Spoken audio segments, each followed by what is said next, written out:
Hello everyone, my name is Anish Singh Thakur and welcome back to another episode of the Psychological Series। इसमें मैंने आपको बोला था 39 habits वाली book में से मैं आपको हर वीडियो में तीन हैबिट्स इसमें से पढ़ करके इंग्लिश लैंग्वेज में भी बता दूंगा and then I will explain it to you in a simple language, Hindi या फिर सिंपल वर्ड्स में अपने से भी एक्सप्लेन करूंगा। तो विदाउट वेस्टिंग एनी टाइम चलो स्टार्ट करते लर्निंग।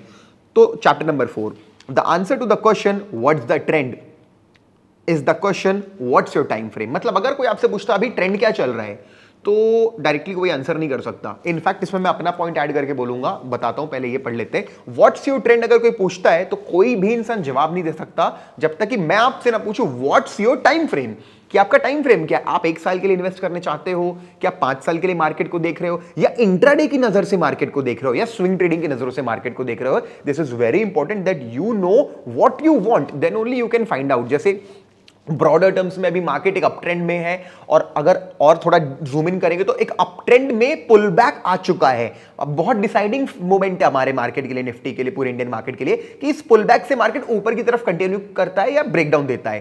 सो डिपेंड करता है ना। अब अगर इंट्राडे की बात करेंगे तो वो तो कल सुबह ही मालूम चलेगा कि मार्केट किस ट्रेंड में जा रहा है। 3-4 दिन की बात करेंगे तो पिछले कुछ दिनों की तो थोड़ा सा हफ्ते भर में डाउन ट्रेंड था। तो ट्रेंड पता करना है तो ऐसे ही नहीं बता सकते ट्रेंड क्या है। What's your time frame. अब इसमें मैं अपना कुछ ऐड करना चाहता हूं।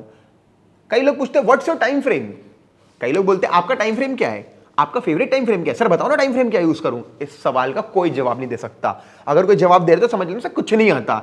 आपका टाइम फ्रेम क्या है, इसका जवाब है आप करना क्या चाहते हो, आपका पर्पस क्या है। क्या आप इंट्राडे करना चाहते हो तो टाइम फ्रेम 5 मिनट 15 मिनट होना चाहिए मैक्सिमम। अगर आप स्विंग ट्रेडिंग करना चाहते हो 3-4 दिन की तो आपका टाइम फ्रेम 15 मिनट और 1 घंटा होना चाहिए। अगर आप 15-20 दिन के लिए ट्रेड करना चाहते हो तो आपका टाइम फ्रेम डेली और आवरली होना चाहिए। अगर आप 2-3 महीने के लिए ट्रेड करना चाहते हो तो फिर आपका टाइम फ्रेम डेली और वीकली होना चाहिए। अगर आप 2 साल के लिए ट्रेड करना चाहते हो, मतलब एक पोजीशन लेना चाहते हो बेसिकली, तो वीकली और मंथली आपका टाइम फ्रेम होना चाहिए। सिर्फ इन्वेस्टमेंट करना चाहते हो, मंथली आपका टाइम फ्रेम होना चाहिए। तो एक बहुत इंपॉर्टेंट लेसन सीखा हमने related to time frame and trend, that you have to know what you are doing, then only it will make sense for you. Next chapter 5th, ये बता रहा है, it's talking about start with the weekly price chart to establish the long term trend, then work down through the daily and hourly time frame. The odds are better if you're trading in the direction of long term. ठीक है यार, ये what they are telling about top down analysis, that whenever you start analyzing any stock you go ahead with a top down approach, कि go for the higher time frame first, weekly then daily then hourly। इससे आपको धीरे धीरे मालूम चलेगा कि weekly में trend क्या है। जैसे वीकली में अप ट्रेंड दिख रहा है, डेली में क्या है, डेली में भी अप ट्रेंड दिख रहा है, आवरली में भी अप ट्रेंड दिख रहा है। अगर एक एग्जांपल ले रहा हूं तो बहुत हाई चांसेस है अगर आप एक बुलिश ट्रेड लेते हो तो वो ज्यादा बढ़िया परफॉर्म करेगा। ये इस चैप्टर में वो कहना चाहते हैं। इसके बाद इन्होंने एक चीज और एक्सप्लेन की है, दे हैव, ये बात कर रहे हैं उनके बारे में, म्यूचुअल फंड कंपनीज और बड़ी बड़ी ऑर्गेनाइजेशंस के बारे में, कि म्यूचुअल फंड कंपनीज को लॉन्ग टर्म एक स्टॉक को बाय करना होता है। वो एक बार में नहीं कर सकते, क्योंकि अगर वो एक बार में बाय करेंगे तो खुद ही वो प्राइस को बहुत ज्यादा ऊपर की तरफ ड्राइव कर देंगे। That is why all the big companies they always buy. अच्छा, आप सब लोगों को डाउट आता होगा ना, नए नए लोगों को, यार ये मूविंग एवरेज, जैसे 50 मूविंग एवरेज हो गया, 200 मूविंग एवरेज हो गया, 100 मूविंग एवरेज हो गया,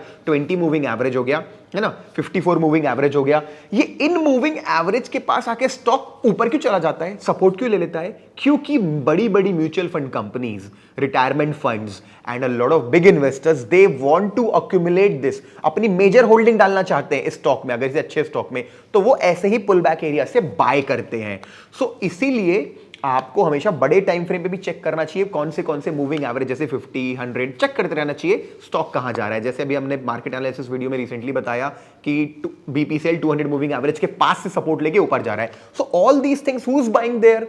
बीपीसीएल कौन बाय कर रहा है? बड़ी बड़ी कंपनियां। So this is the fifth chapter जो आपको टॉप डाउन एनालिसिस करने के लिए बोलती है और ट्रेंड के फेवर में रहने के लिए बोलती है। और उन्होंने बताया कि जो बड़ी कंपनीज होती है जैसे म्यूचुअल फंड, वो किस तरीके से बाइंग करते हैं। 6th chapter, the more times a support or resistance level is tested, the greater the odds that it will be broken. क्या? The more times a resistance level is tested, the higher the chance it gets broken. मतलब अगर कोई चीज बार बार support ले रही है तो chance बढ़ रहा है कि वो ब्रेक हो जाए। ऐसा कैसे? Old resistance can become new support, old resistance will become new support and old support will become new resistance। ऐसा इसको बोलते हैं रीटेस्ट। अब मैं इस बुक को छोड़ता हूं, सीधे बताता हूं आप लोगों को एग्जैक्टली बोलना क्या चाहते हैं। ये क्या बता रहे हैं, अगर कोई स्टॉक है बार बार 1000 पे आके रुकता है, 1000 पे आके रुकता है, 1000 पे आके रुकता है, ठीक है कोई बात नहीं, अचानक से ना ये 1010 रुपीज का हो जाता है या 1050 रुपीज का हो जाता है। अब क्या होता है, जितने भी लोगों ने यहां पे सेलिंग की थी ना कि यार प्रॉफिट बुक कर लो, प्रॉफिट बुक कर लो, प्रॉफिट बुक कर लो, उन लोग का काफी दिमाग खराब हो चुका है कि अरे यार अभी नहीं बेचा होता तो मेरे को ना प्रॉफिट हो रहा होता। अब जितने भी आउटसाइड इन्वेस्टर्स है जो देख रहे थे स्टॉक को एंटर करने के लिए, उनके मन में भी रिग्रेट आ जाता है, शिट बढ़िया 1000 का था ले लेता, ब्रेकआउट हो गया। अब वो लोग क्या चाह रहे हैं, वो सिर्फ चाह रहे एक बार, अगर एक सेकंड चांस मिल जाए ना कि एक बार ये वापस 1000 पे आ जाए, भाई मैं तो खरीद लूंगा। तो जैसे ही मार्केट 1000 पे आता है, अभी ये रेजिस्टेंस था, अभी ये सपोर्ट क्यों बनेगा, वो नए इन्वेस्टर्स पे जंप करेंगे बाय करने के लिए। जिन्होंने प्रॉफिट बुक किया था वो एंटर करेंगे और जिनके पास होल्डिंग है वो भी एंटर करेंगे। 3 नई लॉबी आती है इन्वेस्टर्स की and market will go up.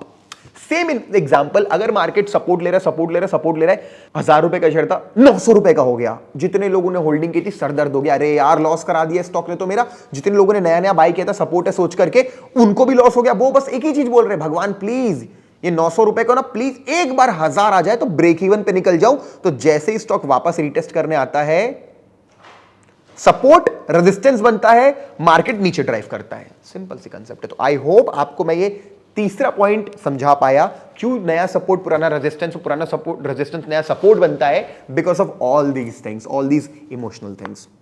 Alright guys, so I hope आज भी मैंने 3 पॉइंट्स आपको बताए। ये 3 पॉइंट्स कुछ ना कुछ मदद जरूर करेंगे आपको ओवरऑल अवेयरनेस बढ़ाने में, जनरल नॉलेज बढ़ाने में। अगर मजा आया तो like the video, let me know in the comment box ये सीरीज कैसी लग रही है।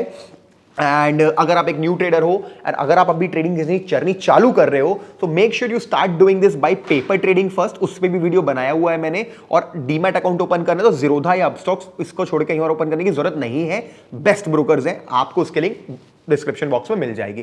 ठीक है, तो अगर नए हो तो subscribe the channel. You can see this one of the fastest growing channel in any field. Also मैंने ना अपने मेरा एक व्लॉग चैनल भी अनीश व्लॉग्स नाम का, उसको भी जाके देखना। उस पर एक वीडियो डालने वाला हूं मैं, how to settle in Dubai. क्या लीगल प्रोसीजर्स होते हैं, क्या चीजें होती हैं, वो सारी चीजें मैंने उस वीडियो में बताई हुई हैं। तो प्लीज जाकर के देखना। अगर आपको भी इंटरेस्ट है फॉरेक्स ट्रेडिंग वगैरह करने में, तो किस तरीके से कर सकते हैं उन सारी चीजों में। ठीक है, so you can go ahead and subscribe that channel as well, और ये भी देख सकते हो।